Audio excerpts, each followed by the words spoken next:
Este es un pasaje muy interesante.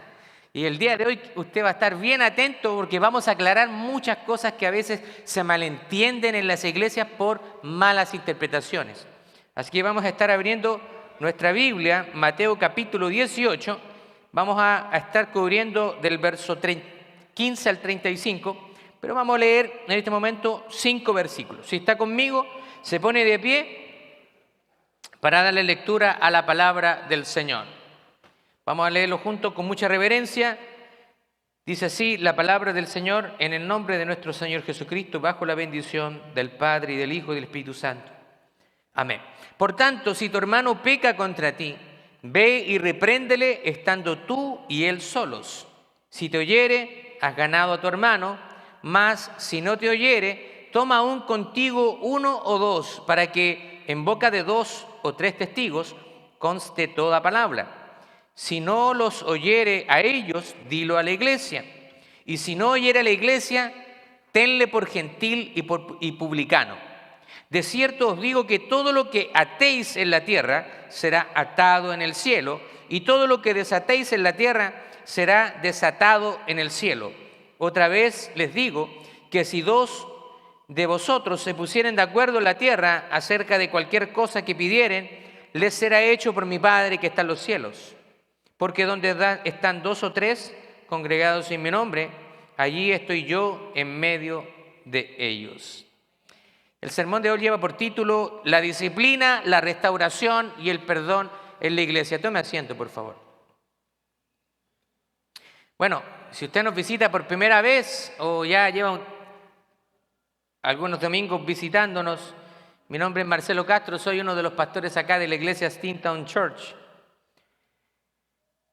Bueno, el pasaje que vemos hoy en día, el día de hoy, es un pasaje que ha sido muy mal interpretado. Hay un lenguaje que a veces no entendemos o que a veces lo atribuimos a ciertas cosas que realmente no son.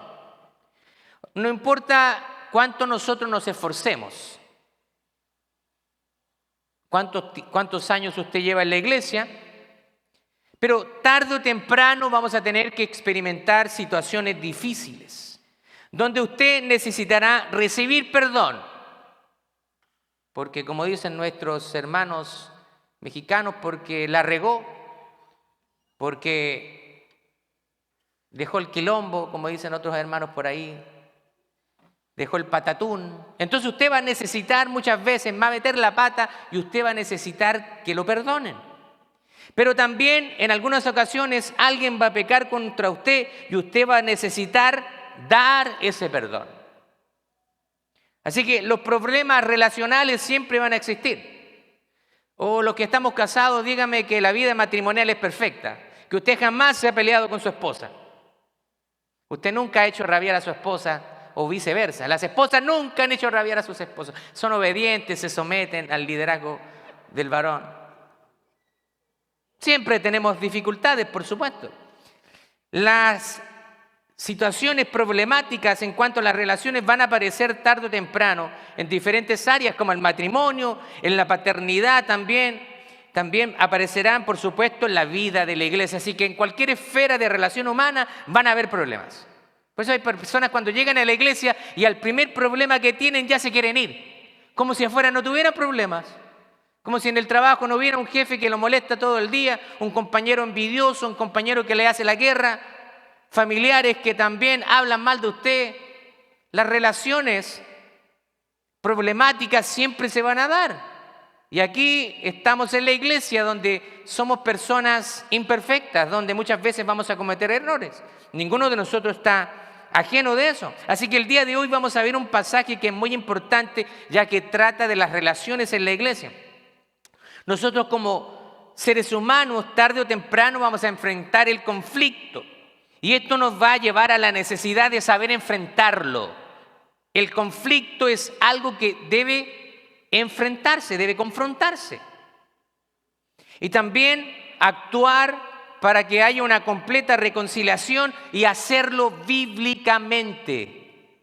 Vamos a ver 3 cosas importantes en este pasaje. Primero, vamos a ver cómo llevar a cabo el proceso de restauración de una relación que está pasando por dificultades. Y usted pecó contra su hermano o su hermano pecó contra usted, vamos a ver cómo es el proceso para restaurar esa relación. Segundo, vamos a ver cómo poner en práctica el perdón. Y tercero, vamos a ver la parábola del siervo despiadado, que ilustra un corazón que se cierra a perdonar, incluso cuando esa misma persona ha recibido un perdón tan grande de parte de Dios.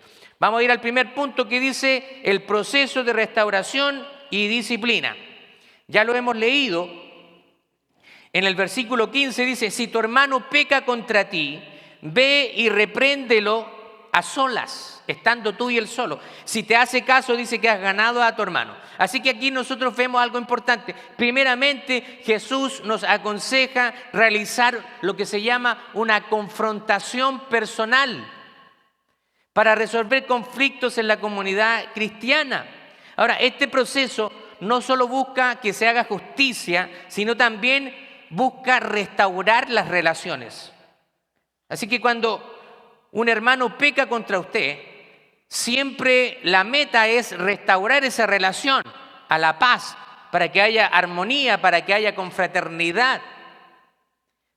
Lo otro también es que muchas veces las personas fallan a este primer paso. Es muy común que fallan a este primer paso, ya que en vez de dirigirse directamente a la persona que ha pecado contra ella, involucran a otras personas. Es muy común, lo he visto a lo largo de los años. Como muchas veces como pastor yo he experimentado esto. Las personas vienen a mí a quejarse de alguien más. Vienen a mí y se quejan de alguien más. Y vienen a abrir un problema que tiene con otro hermano o con otra hermana. Está saltándose el primer paso. ¿Sabe qué? Si nosotros actuáramos bíblicamente, yo ni siquiera me tendría que enterar de muchos de los problemas que me entero. Ahora, siempre cuando alguien viene a mí, hago la misma pregunta. ¿Habló usted con esa persona? ¿Habló con su hermano? ¿Habló con su hermana? La respuesta que recibo a menudo es: no, la verdad que no. Y cuando les animo a hacerlo, pero vaya, habla con su hermano, hable con su hermana, veo que esa persona retrocede y quiere evitar eso. Las personas saben que no son capaces de arreglar sus asuntos de una manera madura. Siempre quieren involucrar a otras personas, no van directo a la persona, sino que quieren que el pastor sea el intermediario de la situación. El pastor no siempre tiene que ser el intermediario de esa situación. Eso es el segundo paso que vamos a ver después, pero en el primer paso es un asunto personal. Usted no tiene que involucrar a todas las personas. Pero no es nosotros lo que vemos en este pasaje. La persona debe ir personalmente a hablar con quien ha pecado contra ella. Ahora, muchas veces yo he notado que las personas se guardan cosas, tienen molestias. Un hermano, una hermana le hizo algo, vienen a quejarse con uno, uno le dice: pero hermano, vaya, hable con ella, y no quieren. No quieren. No quieren, ¿saben por qué? Prefieren dejar el asunto no resuelto, lo que les produce una interferencia en la relación con Dios. Es algo grave cuando usted tiene un asunto no resuelto. No, dejemos las cosas así nomás. Pero usted cuando llega a la iglesia, viene el hermano o la hermana que pecó contra usted y todo lo evita. No lo saluda, no lo toma en cuenta, hace como que no lo vio. O lo ve en el supermercado y da vuelta la cara. Hay un asunto no resuelto ahí. Y usted no puede pretender tener comunión con Dios si usted no ha resuelto todo asunto con su hermano. La palabra del Señor dice: antes de que tú traigas tu ofrenda al altar, ve, déjala, la ofrenda ahí, déjala ahí, pero anda y reconcíliate con tu hermano. O sea, el Señor te dice, en otras palabras: mira, yo no puedo escuchar tu oración si hay rencor en tu corazón, si hay rabia, si hay un asunto con tu hermano, ve y resuélvelo. De lo contrario, es un estorbo, yo no puedo escuchar tu oración. Así que esas personas hacen como que nada ha pasado y guardan raíces de amargura. Por esta razón, cuando alguien nos ofende, nuestro primer paso debe ser abordar la situación de una manera privada y personal. privada y personal. No le ando contando a las demás personas. Ahora, si usted tiene a alguien, un mentor, una persona madura, que usted quisiera tomar, no sabe usted cómo enfrentar esa situación y usted va a pedir un consejo, es una cosa diferente. Pero si usted anda derramando eso, no, mira, es que esa persona, esa hermana, ese hermano, esto, y le cuenta a medio mundo y usted ya abrió ese problema y también, aparte de pecar, ¿qué es lo que hace? Levanta chisme delante del Señor. Así que nuestro primer paso debe ser abordar la situación de una manera privada y personal y no debemos ignorar que el problema ni hablar con otros antes de hablar con la persona involucrada. Hable con la persona involucrada, no hable con otras personas. El objetivo es ganar a nuestro hermano, no humillarlo. Porque usted a veces tiene un conflicto con algún hermano y usted quiere poner a ese hermano mal con los demás, para usted limpiarse un poco sus vestiduras. Pero la restauración, el principio de confrontación personal es para restaurar esa relación. Aquí nosotros tenemos que tolerarnos unos a otros porque no todos tenemos la misma personalidad. Hay gente que es más simpática, otros que parece que tienen cara de bulldog. Usted los ve y siempre andan con la cara larga. Usted tiene que hablarles con pinza, porque si le dice un poquito fuerte, ya salta, pero como gato de espalda a defenderse. Tenemos diferentes personalidades, pero tenemos que amarnos y tolerarnos, porque a veces es difícil tolerarnos.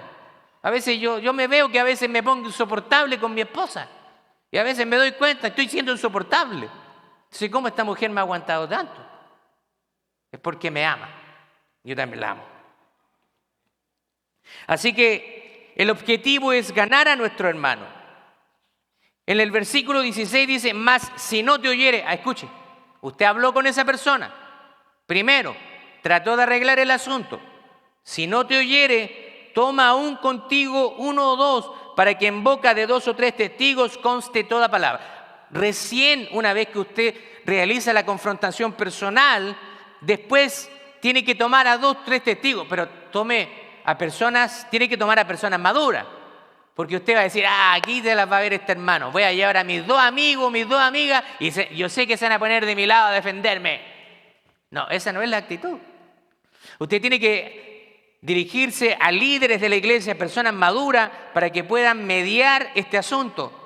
Porque los líderes de la iglesia vamos a ver estos temas de una manera objetiva, no dando ningún brazo a torcer para uno o para otro lado. Queremos que sea algo justo.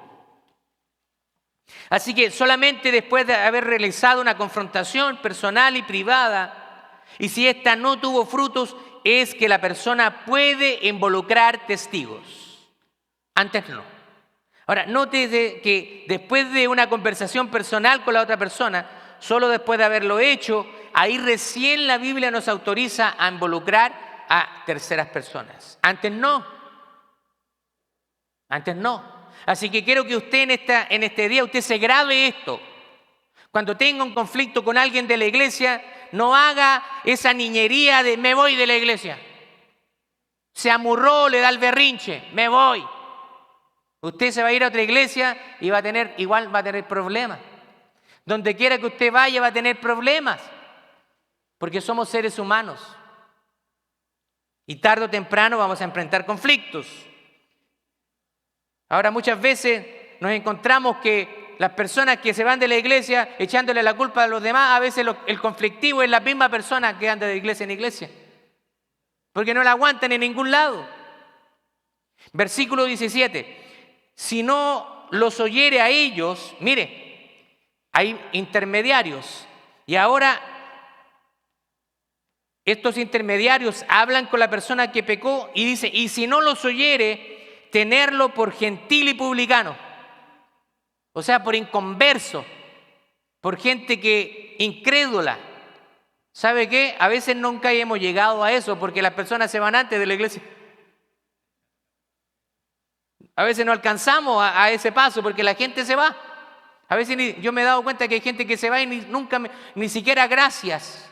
Pastor, gracias, me voy a otra iglesia. Hermano, por gratitud. Una vez me encontré con un matrimonio, le dije, oye, pero ¿qué pasa con ustedes? No, que estamos visitando otra iglesia, pero hermana, pero por lo menos sea grata, tenga gratitud. Nosotros los apoyamos cuando estuvieron con problemas matrimoniales, los visitamos. Por último, gracias. No se vaya como los bandidos por la puerta de atrás. Sea grato. Por supuesto que nosotros no podemos obligar a tener nadie en la iglesia, pero por lo menos sea agradecido. Esto es como si usted recibe a alguien en su casa, recibe a un familiar por un tiempo y le da abrigo, le da comida, le da techo y usted le dice, no, yo te voy a apoyar. Esa persona está saliendo adelante y un día usted llega a su casa y ese familiar que usted apoyó no está en la casa, se fue. No les dejó ni siquiera una notita de agradecimiento, gracias, primo, tío, no sé. Sería un tremendo acto de ingratitud, ¿no? Bueno, a veces sucede eso en la iglesia. Versículo 18 al 20 dice, de cierto os digo que todo lo que atéis en la tierra será atado en el cielo, y todo lo que desatéis en la tierra será desatado en el cielo. Otra vez les digo que si dos de ustedes se pusieran de acuerdo en la tierra acerca de cualquier cosa que pidieran, les será hecho por mi Padre que está en los cielos. Porque donde están 2 o 3 congregados en mi nombre, ahí estoy yo en medio de ellos.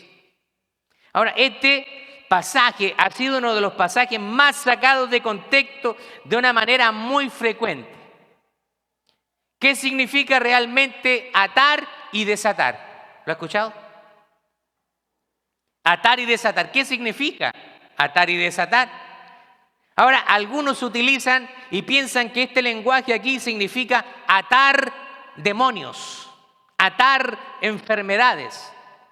Entonces andan atando demonios. Te ato en el nombre de Jesús, demonio de resfrío, demonio de diabetes, porque hasta le ponen nombre a los demonios. Cuando son enfermedades intrínsecas del cuerpo. La diabetes no es un demonio, es una enfermedad. El resfrío no es un demonio, es una enfermedad. ¿Hay enfermedades demoníacas? Claro que sí, vemos en la Biblia algunas, pero no todas las enfermedades son demonios. ¿Vamos a reprender el demonio de resfrío? No, es un virus, no es un demonio.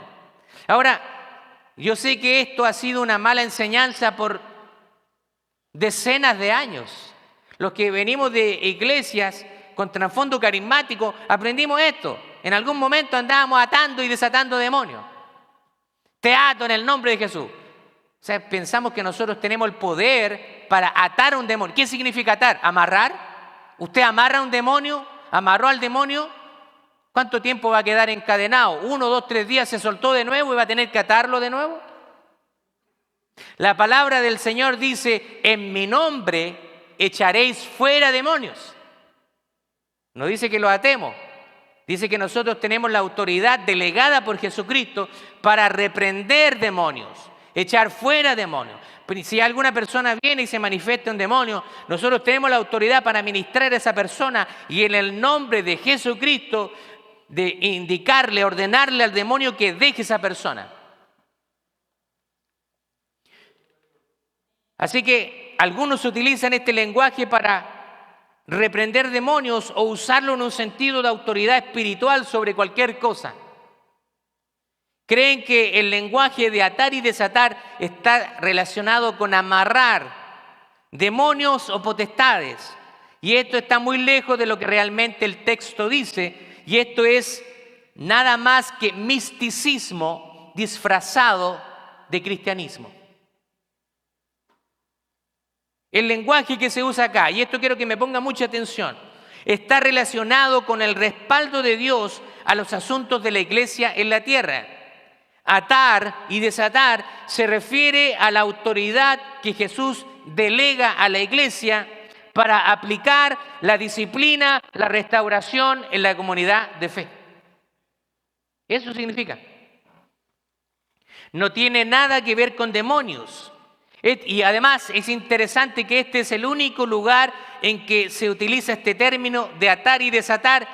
Y si usted ve el contexto, lee todo el pasaje, usted va a darse cuenta que en ninguna parte del pasaje se mencionan demonios. Así que ese pasaje no está hablando de ese lenguaje en el sentido de atar y desatar demonios. Mire, si nosotros nos vamos un poquito al idioma original, atar, que viene del griego deo, tiene la intención de darnos a entender que significa sujetar. Y es cuando la iglesia disciplina a un miembro que persiste en el pecado y no se arrepiente, está declarando que esta persona está en desobediencia a la palabra del Señor. O sea, esa persona cuando se ejerce la disciplina eclesiástica y esa persona no se arrepiente, esa persona queda espiritualmente atada. Ahora, el desatar, que es la otra palabra griega, que es luo, significa soltar las cadenas. Y cuando la iglesia restaura a alguien que se arrepiente, está declarando que esa persona ha sido perdonada y reconciliada según la gracia de Dios. Así que atar y desatar son términos que se refieren a la autoridad que Jesús ha delegado a la iglesia para asuntos de disciplina y restauración. Mateo 18 dice, mire, ahí usted puede comenzar a ver diferentes versiones bíblicas, porque a veces la Reina Valera utiliza lenguaje que es muy literal. La Reina Valera es una de las Biblias favoritas de Latinoamérica. Para estudiar es la que yo uso, pero utiliza un lenguaje antiguo que muchas veces obsoleto. Usted sabe que los lenguajes son dinámicos. Los lenguajes van cambiando, las palabras que antes significaban una cosa, ahora ya no. Así que los lenguajes son dinámicos. Cuando en la Biblia, cierto, Pablo dice, salúdense unos a otros con ósculo santo. ¿Qué es lo que es un ósculo? ¿Alguno? No sé lo que es, algunos quizás lo saben. Un ósculo es un beso. Así que lo que decía ósculo santo, decía, salúdense unos a otros con un beso santo. ¿Se da cuenta que esa palabra, nadie usa ósculo? Esposa mía, ven, dame un ósculo. No usamos esa palabra. Usamos beso, ¿sí o no?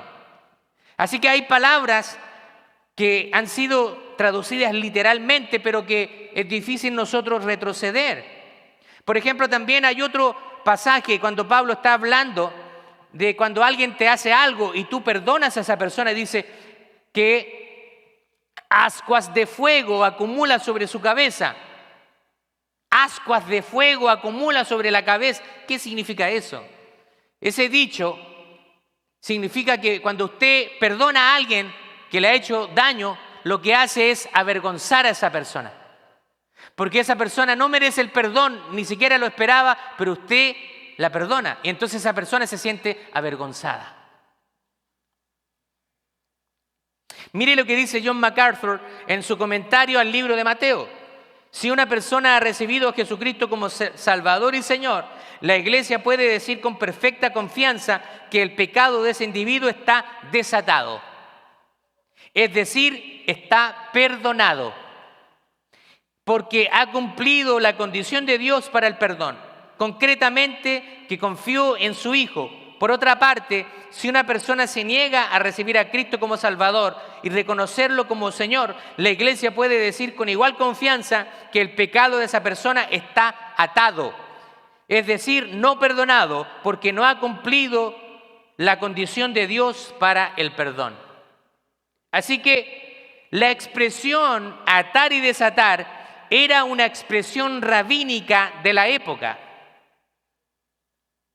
Hay expresiones que nos dan a entender un significado y a veces no siempre es literal. Por ejemplo, los que hablan inglés. Hay una frase que siempre yo utilizo como ejemplo porque es break a leg. ¿Cierto? Si yo le digo a Luis, hey Luis, break a leg. ¿Qué le estoy diciendo? Québrate una pierna, si lo traducimos al español. Yo creo que Luis, siendo el inglés como su primer idioma, él no va a entender, oye, el pastor me está diciendo que me vaya y me quiebre una pierna. No. ¿Qué me está diciendo el pastor? Break a leg es una frase en inglés que significa buena suerte, que te vaya bien. Así que hay ciertas frases que nosotros hemos traducido literalmente, pero que no significan lo que creemos que significa.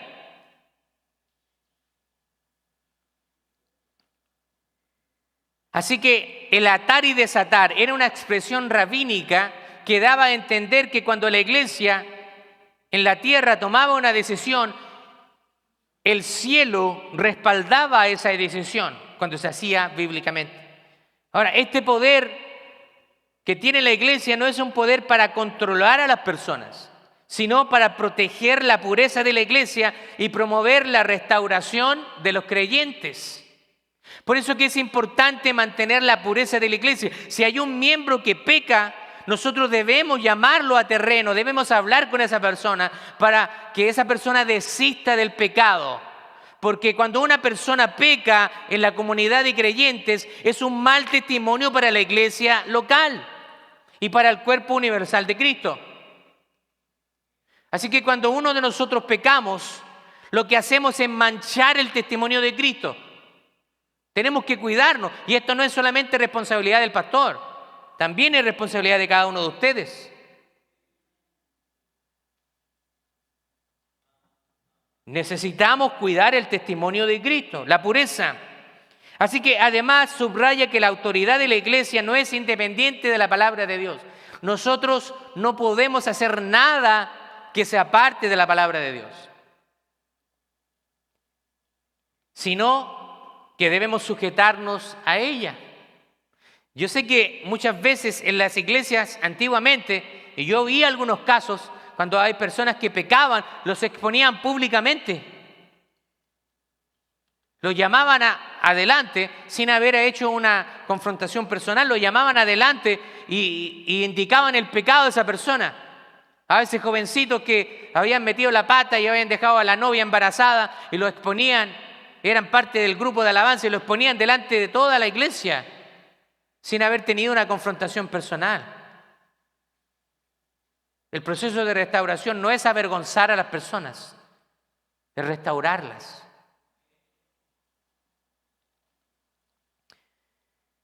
Así que nuestro accionar debe ser respaldado por la palabra de Dios. La iglesia no puede atar lo que Dios ha desatado, ni desatar lo que Dios ha atado. Su función es ser fiel a lo que Dios ya ha establecido. Así que, para resumir esta parte, lo que vemos es que Jesús nos da la autoridad para actuar en su nombre cuando buscamos la reconciliación. Así que cuando usted está en una iglesia local, usted debe buscar la comunión con esa iglesia local, la pureza de la iglesia local y también someterse a las autoridades espirituales de esa iglesia local. Hay gente que no se quiere someter a nadie, pero siempre tenemos que someternos a alguien. Cuando usted se casa, usted ya no se manda solo. Cuando usted se casa, usted debe someterse a su esposa y su esposa a usted. Es una sumisión mutua. Cuando usted firma un contrato de trabajo, usted debe someterse a su jefe. Si no lo hace, see you later, you're fired. Te despiden porque tú tienes que rendir cuentas. Aunque usted se muerda los dientes, la lengua y todo por decirle cosas a su jefe, usted a veces se tiene que morder la lengua. Así que la función de la iglesia es realizar lo que Dios ha establecido en su palabra. Él está con nosotros cuando nosotros hacemos eso. Esto nos anima a resolver los conflictos con confianza, sabiendo que Dios respalda nuestros esfuerzos para restaurar relaciones. Siempre cuando nosotros tenemos una intención de restaurar una relación bíblicamente, la Biblia nos dice que tenemos el respaldo del cielo. Tenemos el respaldo del Señor. Segundo, Jesús también nos enseña sobre el perdón. Mire lo que dice el versículo 21. Entonces se le acercó Pedro y le dijo: Señor, ¿cuántas veces perdonaré a mi hermano que peque contra mí? ¿Hasta 7? Y Jesús le dijo: no te digo hasta 7, sino aún hasta 70 veces 7. Ahora, Pedro aquí está haciendo una pregunta, probablemente muchos de nosotros la hemos hecho a menudo. Bueno, ¿cuántas veces yo tengo que perdonar a esta persona que me la ha hecho una y otra vez? ¿Cuántas veces tengo que perdonarla? Ahora, si usted es bueno para las matemáticas y usted multiplica 70 veces 7, son 490 veces. Y algunos van a tomar ventaja de eso. Yo puedo molestar a mi hermano, me tiene que perdonar 490 veces. No se trata de eso. Ahora, cuando a alguien usted la está contando y alguien le hace algo, 400, y va en la 490, aquí está. Ya no te perdono más. Porque dice 490, no 491. No, esto es una expresión que indica que debemos que perdonar todas las veces que sea necesario. No tenemos que tomar estos números de manera literal, sino que debemos estar dispuestos a perdonar. Ahora, sin embargo, y aquí usted me dirá, sí, pero pastor, es que al hermano y la hermana siempre lo mismo. La he perdonado como 10 veces y siempre lo mismo. Ya estoy cansado, porfiada, rebelde. ¿Qué hago? Bueno, no significa que usted debe mantener una relación tóxica y amistades que no son edificantes. No está obligado a mantener una relación con alguien que constantemente le está haciendo daño. Una cosa es perdonar y otra es que usted se deje que abusen de usted. Usted debe perdonar sinceramente, pero eso no significa, por ejemplo, que usted está forzado a mantener una relación con esa persona. A veces tenemos que establecer relaciones de diferente nivel. A veces en la iglesia usted no va a tener muchos amigos quizá, o a lo mejor hay gente que tiene mayor afinidad y a otros hermanos que usted tiene que mantener una relación armoniosa. Hola, Dios te bendiga, pero usted no le va a ir a contar sus problemas, porque usted no quiere que lo sepa todo Scranton, ¿o sí? Entonces, diferentes tipos de relaciones, pero acá debemos mantener una armonía en la iglesia. No quiere decir que vamos a ser todos amigos de todos. Por supuesto que no. Cuando hay personas que son conflictivas, a veces es mejor el saludito nomás y nada más. Dios te bendiga y no involucrarnos mucho. El perdonar, mire, esto es importante. El perdonar no significa que ignoremos el dolor, sino que elegimos liberarnos de la amargura y confiar en que Dios hará justicia. Dios hará justicia. Nuestra tendencia humana, cuando alguien te hace algo, ¿qué es lo que es? La tendencia humana natural es queremos vengarnos. ¿Qué se cree? ¿Qué se cree este? Así somos nosotros los seres humanos. ¿Qué se cree que me viene a hacer esta? El que me la hace a mí me la paga. Y algunos cristianos hablando así. No, ese tipo de expresiones tienen que estar lejos de nosotros. Yo sé que en el momento de frustración nos acordamos del hermanito y probablemente no tengamos los mejores pensamientos hacia esa persona. Pero cuando viene la etapa de reflexionar, usted debe pensar en esa persona y estar dispuesto a perdonar a esa persona. No es algo fácil. No es algo fácil. Pero elegimos perdonar. Pero si esa persona nunca se ha arrepentido, ni siquiera me ha pedido perdón, ¿cómo yo lo voy a perdonar si ni siquiera reconoce lo que hizo? Es un soberbio, una soberbia. No importa. Aunque no lo reconozca, usted perdona y usted se libera. La persona que no reconoce su pecado, esa persona queda atada con el cielo, no nosotros. Cuando usted perdona, usted se libera. Y usted tiene camino abierto para con el Padre porque no va a haber ningún obstáculo. Así que no demore el poder restaurar relaciones, el poder hacer una confrontación personal cuando alguien peque contra usted. Háblelo inmediatamente. El apóstol Pablo dice, airaos, pero no pequéis. O sea, el enojo no es un pecado. Hay enojos justificados, ¿cierto? A veces uno hace algo o alguien hace algo contra uno que está bien, uno se enoja, pero ¿cómo? Podemos enojarnos, pero dice airaos, o sea, enójense, pero no pequen. Es diferente enojarse que pecar. Podemos enojarnos, pero ya el pecar es cuando, dice, se pone el sol sobre nuestro enojo. Dice, airaos, pero no pequéis. No se ponga el sol sobre vuestro enojo, ni deis lugar al diablo. ¿Por qué? Porque muchas veces el diablo comienza a trabajar las mentes. Usted no perdona y lo mantiene. Lo que quiere decir Pablo es que, mira, que no pase un día antes de que tú perdones. Pero cuando pasan los días, usted tiene esa raíz de amargura y ahí empieza a crecer en su mente y el diablo le tira esos dardos de fuego. Mira esta persona lo que está haciendo. ¿Y tú te vas a quedar así? Anda, dile algo. O mira, ándate a otra iglesia mejor. Así es el diablo. O ándate para afuera. Si todas las iglesias son iguales, son todos cínicos, son todos unos hipócritas. ¿Qué estáis haciendo en la iglesia? Quédate en el mundo. Y el diablo comienza a trabajar en la mente. Y aquella persona que no es madura escucha esas voces del enemigo y a veces se va de la iglesia. Pero nosotros debemos elegir perdonar. Ahora vamos a ir a Mateo 18, de versículo 23 al 35. Está un poquito largo, pero vamos a resumirlo.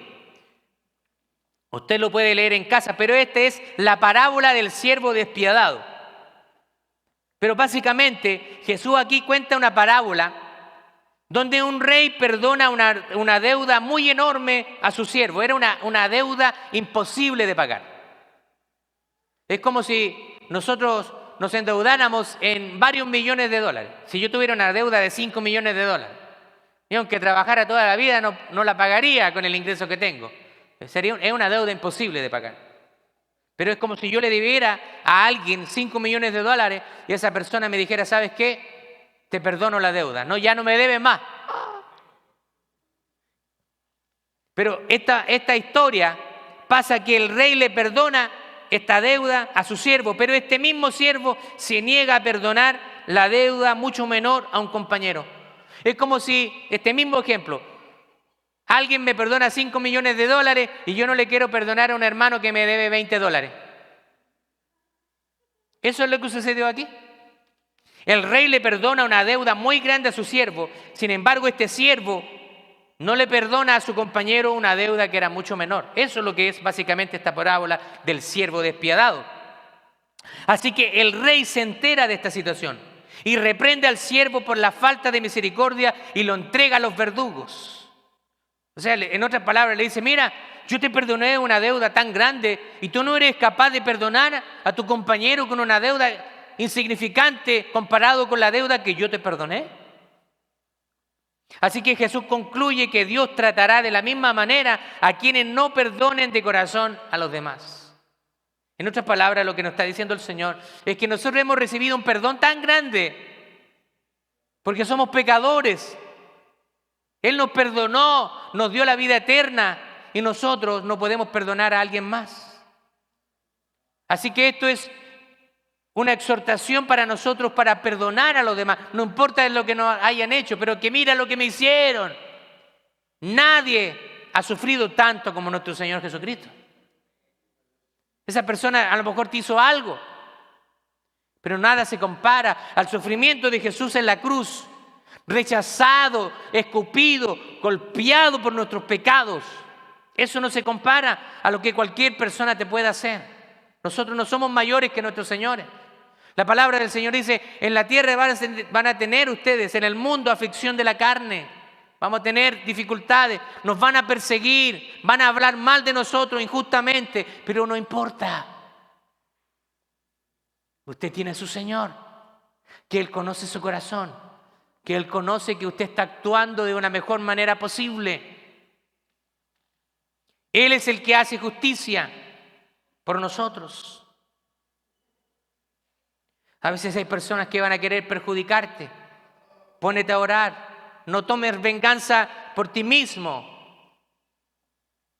Yo recuerdo hace un par de años atrás estaba en una compañía de las que trabajaba, una compañía química, y recuerdo que el jefe me llama y me dice: Marcelo, tengo que hablar contigo. Yo no sabía de qué se trataba, había hecho mi trabajo de la mejor manera posible, siempre trataba de ser bien profesional, así que no entendía para qué me llamaba. Me dijo: ¿sabes qué? Estaba a punto de despedirte. Te iba a despedir de la compañía. Y yo le digo: ¿pero por qué? Bueno, ahí viene el asunto. Había una compañera tuya que venía constantemente a hablar del trabajo que tú realizabas y que tu trabajo no era bueno y estabas haciendo un mal trabajo, que tenías errores, y venía constantemente a hablarme mal de ti.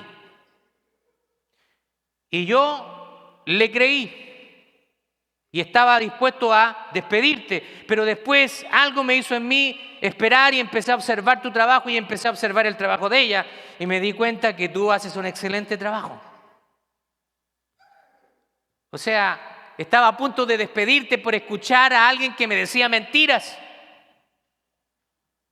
Para resumirle el cuento, long story short, esa persona a las pocas semanas fue despedida porque se equivocó en un proceso importante que le generó mucha pérdida a la compañía.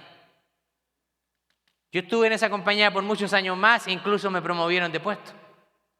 Así que a veces van a haber personas que van a querer hacerte mal y tú ni siquiera vas a estar enterado, pero hay alguien que está peleando por ti. Hay alguien que sabe lo que está sucediendo detrás de las puertas, en las casas, en una conversación que tú piensas que nadie escucha. Dios está ahí para defenderte. Porque no hay nada oculto que no haya de ser manifiesto, dice el Señor. Así que eso es lo que hace este siervo. No quiere perdonar y el Señor nos dice que nosotros debemos perdonar. Los versículos 23 al 27, el rey perdona una deuda que era imposible de pagar. Y ahora esto a nosotros nos representa que Dios nos ha dado a través de Cristo el perdón. Nuestra deuda de pecado era imposible de pagar. Nosotros no podíamos pagar la deuda del pecado porque debía ser una persona, un hombre sin mancha, sin arrugas, sin pecado. Y la única persona que pudo cumplir con los requerimientos de Dios Padre fue Jesucristo, el Hijo de Dios. Él pagó nuestro pecado. Nuestra deuda ha sido pagada. En Él ahora recibimos misericordia y perdón de pecados. Así que cuando el siervo no perdona a su compañero, cuando nosotros no perdonamos a otras personas que nos hacen cosas, somos aquel siervo despiadado. Cuando no perdonamos a otros, mostramos ingratitud por el perdón que hemos recibido.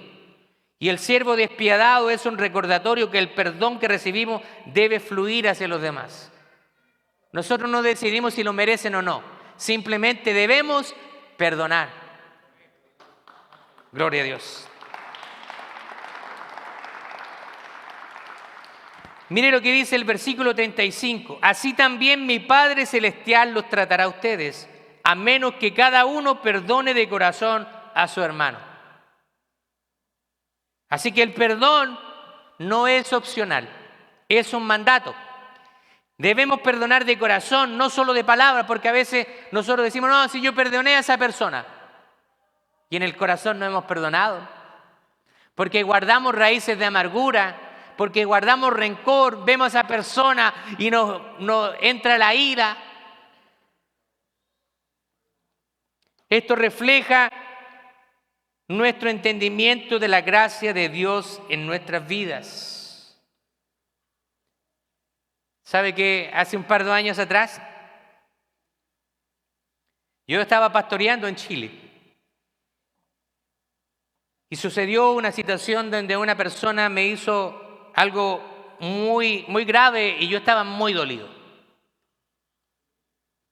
Y yo me resistí a perdonar a esa persona. Y yo decía de boca, yo perdoné. Y yo le decía a mi esposa, yo perdoné a esta persona.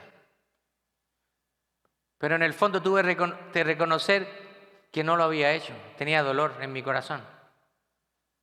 Y el Señor fue trabajando conmigo. Y yo tuve que reconocer, sí, yo no he perdonado, Señor. Ayúdame. Porque ¿sabe qué? El perdón no es algo instantáneo. A veces es un proceso. Es un proceso. El perdonar a alguien más. Pero ¿sabe cuándo me di cuenta que yo había perdonado realmente? Cuando miraba a esa persona y en vez de sentir rabia, sentía misericordia. Porque veía que esa persona no tenía la relación con Dios como yo la tenía.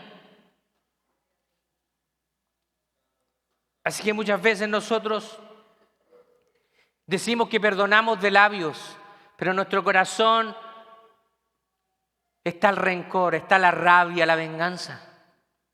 Pero Dios quiere que nosotros podamos perdonar a los demás. No importa lo que hayan hecho.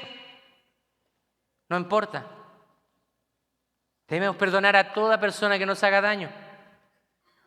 O que se levante contra usted, perdónela y entréguesela al Señor a esa persona. Él es el que sabe hacer justicia. Mire, quiero darle algunas aplicaciones prácticas para el día de hoy. Primero, si usted ha ofendido a alguien, tome la iniciativa de hablar con la persona en privado. Cuando usted reconozca que usted ha hecho algo contra alguien, vaya, enfréntelo. Póngase bien los pantalones los hombres. Y las mujeres, cíñanse bien la ropa y vayan, sean hombrecitos y mujercitas para enfrentar las situaciones. No mande a alguien más. Si usted es el hombre y dígale a la esposa, anda tú a hablar. No, usted vaya. Y a la mujer también. Si usted ha cometido un error con alguien, vaya usted, tome la iniciativa. Busque la restauración, no la venganza. Segundo, si está en medio de un conflicto y usted ya ha tomado el paso 1, fue a hablar con la persona no escuchó, se justificó, no reconoció, entonces permita que otros te ayuden a mediar. No, ya dejémoslo así, no vaya. Que se vaya a la punta del cerro. No. ¿Qué tiene que hacer? Tiene que llamar a los demás, ir a sus líderes espirituales. Mira, yo fui donde esta persona, le hablé, no reconoció, por eso vengo ahora, para que ustedes me puedan ayudar a mediar. Así que no tenga miedo a tomar el paso 2. No temas involucrar a la comunidad de fe cuando no has podido resolver el conflicto por tu cuenta. Hay personas a veces que están teniendo conflicto y uno les pregunta cómo está la cosa, ¿está todo bien? Uno le pregunta al matrimonio cómo está la cosa, no, está todo bien, y en la casa te están dando con el sartén. Y uno les pregunta cómo están las cosas, no, está todo bien. Piensan que lo van a resolver, No. ¿Y sabe qué? Yo me he dado cuenta que los hispanos somos ese tipo de personas que nos cuesta reconocer o dejarnos ayudar. Gracias. Nos cuesta dejarnos ayudar. Queremos mantener siempre una imagen de perfección. Por eso que no asistimos a consejerías matrimoniales, no queremos hablar con el pastor. No, ¿cómo el pastor se va a dar cuenta de esto? Porque no quiere abrir su corazón. No quiere que usted se dé cuenta al pastor que usted es un abusivo con su esposa, que la trata mal. O que la esposa también es una mujer soberbia, que no se somete. No le quiere decir al pastor. No, ¿cómo le decir al pastor? ¿Cómo le va a decir al consejero? Bueno, si usted no quiere venir a donde el pastor, por lo menos considere ir a donde un consejero. Pero muchas veces hay relaciones que no se van a sanar solas, porque las dos personas no tienen la madurez para poder enfrentar un proceso de restauración. Por eso que muchos matrimonios necesitan la consejería matrimonial para restaurar el vínculo. La cultura americana es algo que nos lleva ventajas. Cuando alguien tiene un problema, sabe que necesita la ayuda de alguien más. Tercero, recuerde que Jesús está contigo cuando buscas la reconciliación. Así que cuando usted busca reconciliar una relación, Jesús ha prometido que lo va a respaldar. Así que ore por sabiduría y por valentía. Perdonar y sin contar las veces. No ponga límite a la disposición de perdonar. No ponga límites. Sí ponga límites al abuso. A veces cuando hay violencia en un matrimonio, los consejeros cristianos recomiendan una separación temporal por el bien físico, el resguardo físico de esa persona. Así que no ponga límites a su disposición de perdonar. Quinto, reconozca que el perdón es un proceso. Puede tomar tiempo, pero primero comienza con la decisión de dejar la amargura, de perdonar. Y el perdonar, como le dije, no significa olvidar. Usted no va a olvidar lo que le hicieron, pero cuando usted recuerda, ya no recuerda con ese dolor. Perdonar te hace pensar en eso y no seguir sufriendo lo que ya pasó. Cuando tú perdonas, aunque veas a esa persona, no vas a sentir el dolor.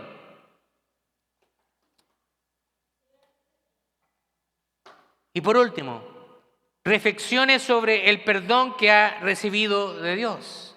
Y mi pregunta es, ¿cómo puede usted extender ese mismo perdón a otros? ¿Hay alguna persona a la que usted no ha perdonado? Pastor, es que esta persona me hizo sufrir mucho. ¿Hay situaciones que son difíciles de perdonar? Claro que sí. Un esposo que ha violentado a su esposa crea raíces de amargura, crea tristeza, rabia. Personas que han sido abusadas tanto verbalmente como en los peores casos sexualmente, esas personas les cuesta perdonar. Por supuesto que sí. Son situaciones dolorosas que requieren que el Señor nos ayude a perdonar. No va a ser sencillo, pero usted debe tomar la decisión con el dolor de su corazón. Señor, mira, esta persona me ha hecho tanto daño, pero yo he decidido perdonar. Señor, ayúdame. Ayúdame. Así que muchas veces va a tener que pedir esa ayuda del Señor para que Él ponga y comience a sanar ese corazón que ha sido dañado.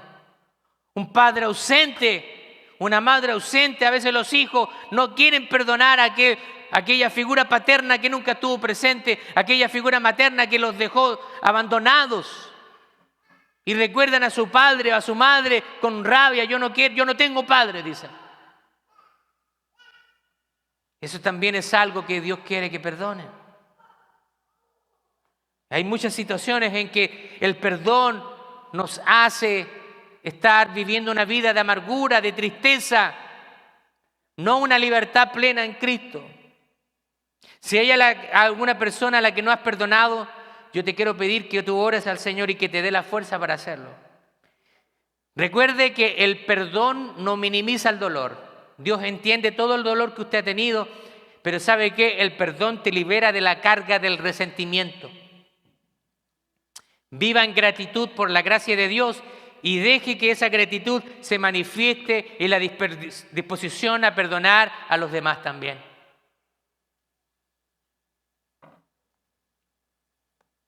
Cuando nosotros no perdonamos a las personas que nos han ofendido, somos como ese siervo despiadado que recibió un gran perdón, una deuda impagable, y esa persona, ese siervo, no era capaz de perdonar una deuda menor a su compañero. Vamos a ponerlo de pie, vamos a orar. Probablemente haya alguien acá que necesite perdonar, que necesite sacar ese dolor que está en su corazón. Quizás tú fuiste abandonado cuando pequeño, tu padre y tu madre te dejaron abandonado. Fuiste abusado sexualmente quizás. Viste cómo tu padre golpeaba, llegaba borracho a la casa y golpeaba a tu madre y tú creaste esas raíces contra tu padre y tú no lo quieres ver, no has perdonado. Pero déjame decirte que en esta hora el Señor está aquí con los brazos abiertos para ayudarte a perdonar a esa persona que parece imposible de perdonar.